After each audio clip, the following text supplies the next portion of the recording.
Le journal de la mi-journée qui vous est présenté par Naliman Nouali. Naliman, bonjour. Bonjour Rostom, dans l'actualité, ce dramatique incident hier au stade du 5 juillet, le bilan revu à la hausse, l'on compte 3 supporters décédés, une délégation s'est déplacée au chevet des victimes sur instruction du chef de l'État. L'Algérie exprime son inquiétude suite à l'escalade dans la confrontation militaire entre Israël et l'Iran après des frappes américaines sur 3 sites nucléaires iraniens. Téhéran appelle à une réunion d'urgence du Conseil de sécurité. Concession des plages en cette saison estivale, une instruction interministérielle encadre l'exploitation des espaces en attendant l'adoption de la loi relative à cette question. Une saison estivale saine et sûre, le ministère de la Santé prévoit des mesures pour lutter contre les intoxications alimentaires notamment. Sport, Coupe d'Algérie de volleyball, la finale opposera le Wat Tlemcen à l'OMK El Nibia.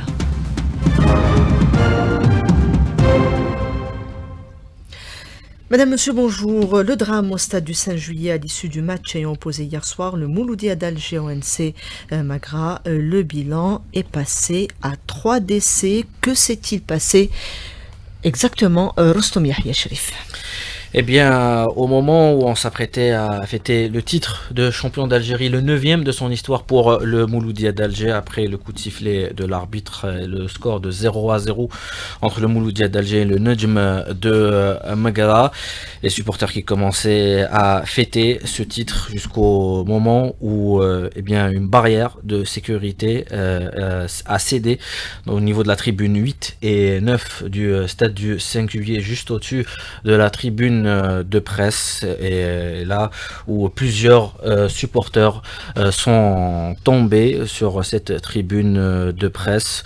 À ce moment-là, on parlait de 11 blessés. Et là, le bilan qui est revu à la hausse selon le dernier bilan, le dernier communiqué du ministère de la Santé. 3 morts et 81 blessés dans ce drame qui est survenu au niveau du stade du 5 juillet. Le président de la République qui a présenté ses condoléances et souhaité un prompt rétablissement aux blessés. Une délégation ministérielle a été, pour rappel, dépêchée à leur chevet, composée des ministres de la Santé et de la Jeunesse ainsi que du conseiller à la présidence chargé de la Direction générale de la communication. L'Algérie exprime dans un communiqué du ministère des Affaires étrangères sa profonde inquiétude face à la dangereuse escalade dans l'agression israélienne contre l'Iran, notamment après le bombardement américain des installations nucléaires iraniennes. Au moment où un consensus international appelle à la désescalade, l'Algérie réaffirme la nécessité urgente de privilégier une solution politique conforme à la légalité internationale. L'Iran appelle à une réunion d'urgence du Conseil de sécurité de l'ONU après ces frappes américaines qui ont ciblé dans la nuit 3 de ces sites nucléaires. Le représentant permanent de l'Iran auprès des Nations Unies a indiqué que des civils iraniens et des infrastructures critiques ont été visés par des frappes aériennes délibérées, tout en condamnant cette agression. En dépit de cette offensive, l'Iran conserve ses capacités militaires et scientifiques, estime Philippe Golub, analyste politique contacté par Rabea Slimani.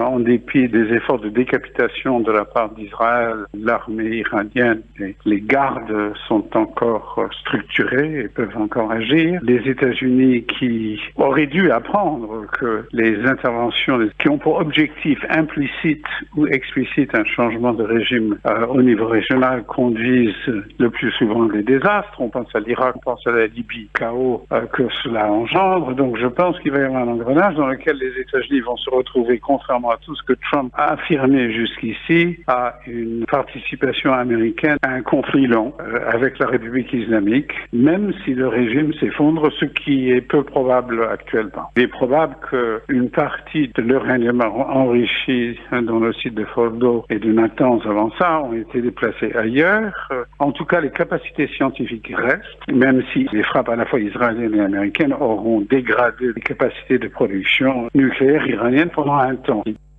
Les dernières frappes pourraient même renforcer les capacités de l'Iran tout en impactant l'économie américaine selon le décryptage de Philippe Golub.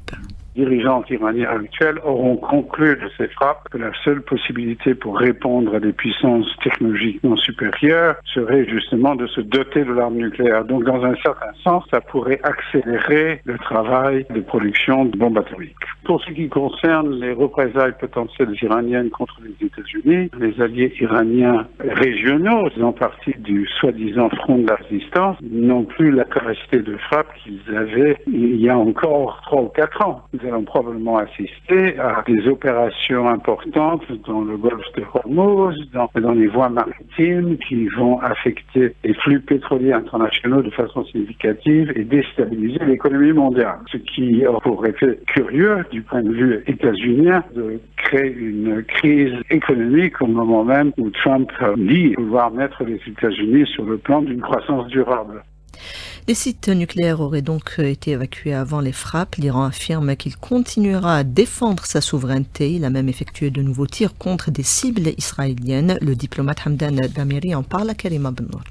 Les Iraniens ils sont dans une situation de défense légitime. Les Iraniens ils ont commencé ce matin avec Israël même, en bombardant Haïfa et à Tel Aviv, en visant certaines institutions importantes pour la sécurité et la protection israélienne. Le scénario peut-être le plus important, c'est de s'attaquer à certaines bases américaines dans la région. L'Iran il est entouré par des bases aériennes américaines. Et le deuxième scénario devant les Iraniens, fermer complètement le détroit d'Ormuz. Et là, ce sera une crise économique mondiale de 30 à 35%. De production de pétrole surtout au niveau international passe par là. Donc c'est une carte très importante entre les mains des Iraniens.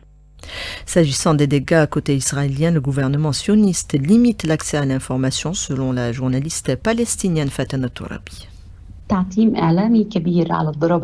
grand embargo sur l'information est imposé par l'entité sioniste au sujet des frappes iraniennes. L'Iran frappe les positions militaires et l'image ne peut être diffusée avant de passer par les soldats. Il y a des lieux où les voitures sont brûlées, les bâtiments démolis, mais l'entité sioniste confisque les photos et les caméras, empêchant les journalistes d'accéder à ces endroits. C'est un blackout médiatique historique. Des aéroports sont hors service. Chaque personne qui regarde les médias non contrôlés par les sionistes sera arrêté par la police. La plupart des sionistes sont dans des abris qui ne les protègent plus. Ils les fuient. Ceux qui sont restés souffrent de manque de nourriture, de produits de nettoyage. Des cas de diarrhée d'ailleurs ont été enregistrés et l'équipe médicale est dépassée.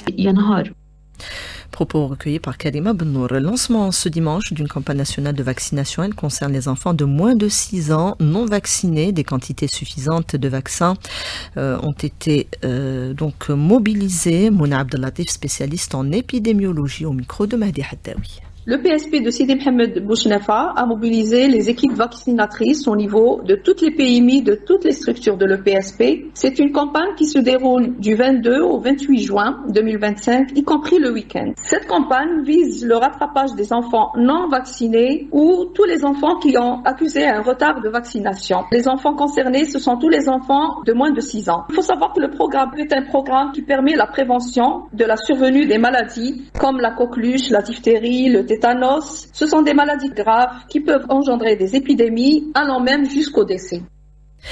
C'est parti pour la saison estivale. Le coup d'envoi officiel a été donné depuis Annaba. Le ministre de l'Intérieur a affirmé à l'occasion que 7 milliards de dinars ont été débloqués pour l'aménagement des plages. Il a insisté sur la gratuité de l'accès. D'ailleurs, un arrêté interministériel limite la concession en attendant l'adoption de la loi inhérente à la gestion des plages. Youssef Roman, directeur général des collectivités au ministère de l'Intérieur, en parlait ce matin dans l'invité du jour.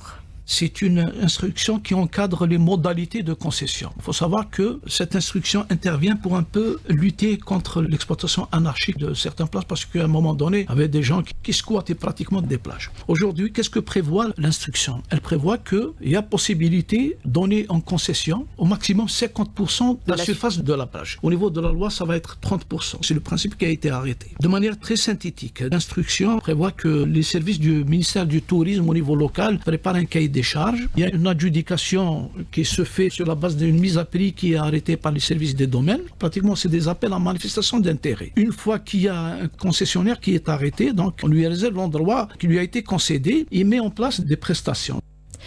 La saison estivale ne concerne pas uniquement les régions côtières. Des infrastructures ont été réalisées dans des wilayas de l'intérieur et celles du sud, explique Youssef Roman. La saison estivale ne se limite pas uniquement à la saison balnéaire. Nous avons des moyens qui sont mobilisés pour que les jeunes passent les vacances au niveau de toutes les wilayas. Pour cela, nous avons d'abord des établissements hôteliers, en 1630 établissements qui offrent une capacité de 218 lits. Nous avons 388 établissements en dehors du littoral. Nous avons des parcs nationaux, nous avons 141 forêts récréatives et les parcs d'attractions, les aquaparks, des piscines olympiques, des piscines semi-olympiques. Il y a des bassins de natation aussi qui sont au niveau des communes. Nous avons aujourd'hui 355 piscines de proximité, 157 piscines semi-olympiques et 14 piscines olympiques. Et nous avons également des projets qui sont en cours, qui sont mobilisés pour permettre aux enfants de passer des vacances. Et bien que côtière, la wilaya de Djidjel mise sur la diversification de l'offre touristique, détaille Abdelhamid Zoued. La promotion du tourisme de montagne est mise en avant à Djidjel à l'occasion de l'ouverture de la saison estivale au niveau des communes côtières de Khili Ouaddajour et montagneuses de Texena sur les hauteurs du chef-lieu de wilaya. Les autorités de wilaya misent sur la promotion et la diversification du tourisme de plein air et de montagne eu égard aux nombreuses potentialités et atouts dont dispose cette région à cheval entre mer et montagne. Le wali de Djidjel, Ahmed Megalati. Parmi les axes essentiels sur lesquels nous travaillons cette année, c'est d'intégrer le tourisme de montagne comme un pilier majeur de la saison estivale. Il ne faut plus que le tourisme soit uniquement centré sur la mer et le littoral. Nous visons à mettre en place des circuits touristiques en montagne dès cette année grâce à la conjugaison des efforts de tous. D'ici 3-5 ans, le tourisme de montagne occupera une place importante dans la wilaya de Djidjel. C'est tout un programme impliquant l'ensemble des acteurs qui a été mis au point pour cette saison estivale comportant 35 plages autorisées, mais aussi des sites en montagne pour l'accueil des estivants, des sites incontournables à l'image de Texena, Ain Mshaki ou Eragen, Souissi, pour ne citer que ceux-là. Djidjel, Abdelhamid Zouad, Alger, Chaîne 3.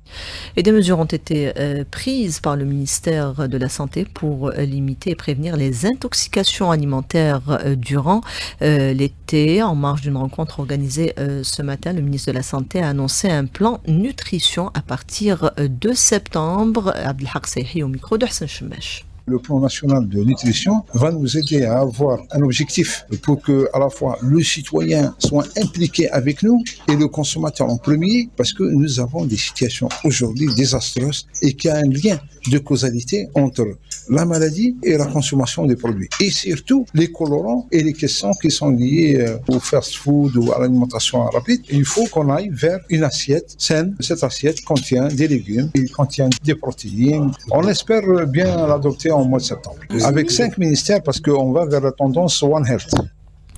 Les températures augmentent donc et avec la consommation des boissons en tout genre, gare cependant aux bouteilles plastiques exposées au soleil. Reportage de Sofia Boukercha. Des packs d'eau ou de boissons stockés en plein soleil, directement sur les trottoirs, une scène fréquente qui interpelle de plus en plus les consommateurs. Certains s'inquiètent des risques liés à l'exposition des bouteilles en plastique à la chaleur. C'est certainement nocif pour la santé, même sur la route, des distributeurs exposés au soleil. Les commerçants doivent se mettre à la place du citoyen et penser un peu à sa santé. C'est connu que les bouteilles en plastique ne doivent pas être exposées au soleil. Pourtant, on observe cette pratique tous les jours. Certains commerçants, eux, refusent désormais de recevoir des lots mal transportés. Pour eux, la qualité des boissons livrées est en jeu. Ils redoublent de vigilance au moment du stockage. Personnellement, si les packs d'eau ne sont pas bien couverts à la livraison, je refuse la marchandise. Une fois reçus, je les stocke toujours à l'intérieur de mon local. Et si je manque de place, je les mets sur le trottoir, mais toujours à l'ombre ou bien protégés sous une bâche. Certaines usines nous livrent les packs d'eau bien protégés avec des bâches ou dans des camions fermés, tandis que d'autres les laissent exposés au soleil. Ils arrivent parfois chauds, au point que même les consommateurs refusent de les acheter. Des températures élevées et des bouteilles en plastique, un mélange qui inquiète les spécialistes du secteur agroalimentaire. alimentaire. Mokran Noued, expert international de l'industrie agroalimentaire. Imaginez les boissons gazeuses exposées au soleil à 40 degrés et vous savez c'est du plastique. Donc quand ça chauffe, il y a des éléments chimiques qui pénètrent dans la boisson. Moi, c'est une des causes d'intoxication alimentaire. Les textes réglementaires imposent le respect des conditions de stockage et de vente des produits alimentaires, y compris les bouteilles d'eau et les boissons gazeuses. Sur le terrain, commerçants comme consommateurs restent les premiers garants de la qualité de ce que l'on boit. Les fortes températures impactent également les ressources en eau, d'où la nécessité de s'adapter, Hamid Belkacem.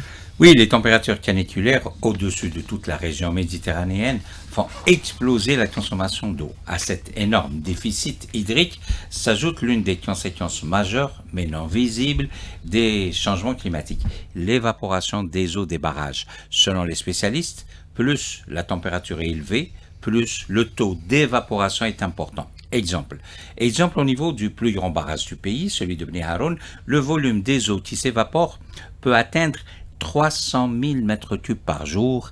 L'équation devient donc difficile. D'un côté, 300 000 mètres cubes qui s'évaporent chaque jour et par barrage. D'un autre côté, une grande station de dessalement produit 300 000 mètres cubes par 24 heures. Résultat de la confrontation évaporation contre dessalement, match nul, 300 000 mètres cubes dessalés et 300 000 mètres cubes évaporés. Mais comme tout problème a une solution, des ingénieurs suisses ont trouvé la solution. Recouvrir les barrages avec une toiture flottante sur laquelle sont installés des panneaux photovoltaïques, solution pratiquée en Suisse et dans certains pays africains comme le Kenya.